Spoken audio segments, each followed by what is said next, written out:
Students, since your character study is coming up soon, I thought it would be important that we talk about the difference between plot summary versus analysis. Plot summary gives the facts of the story.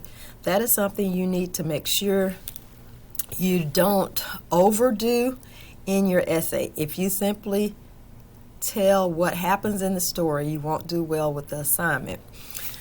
This is a handout that I found online through North Carolina State University.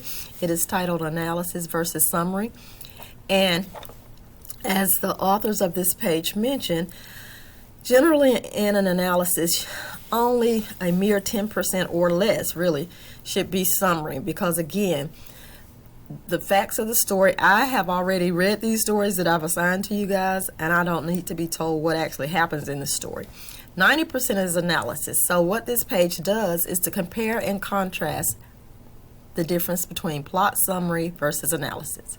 So for plot summary, they have this section titled Summary, and they're using the example of Little Red Riding Hood.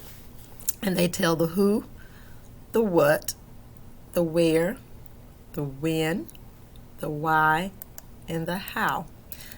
As you can see from the who, what, where, when, why, and how, that's simply facts of the story.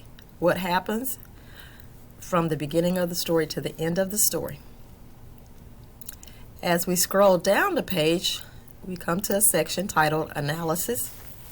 And here it says, analysis, it says in contrast, uses your original thoughts so that you can go deeper into the meaning of the story. And here's the example they give of Little Red Riding Hood. And it reads, Red Riding Hood's actions in Little Red Riding Hood imply that giving in to temptation and straying from a moral code leads to punishment, not just for the sinner, but also for those surrounding them.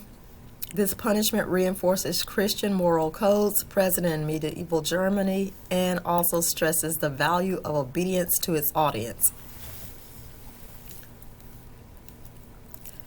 So again, make sure that you avoid having too much plot summary in your character study. Instead, you want literary analysis. And this is just one example of the pages that can be found online.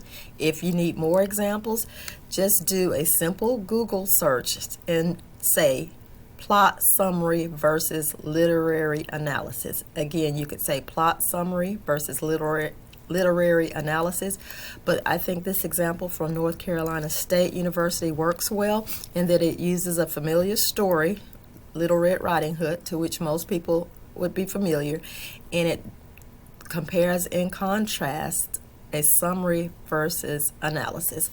Please let me know if you have any questions. Thank you.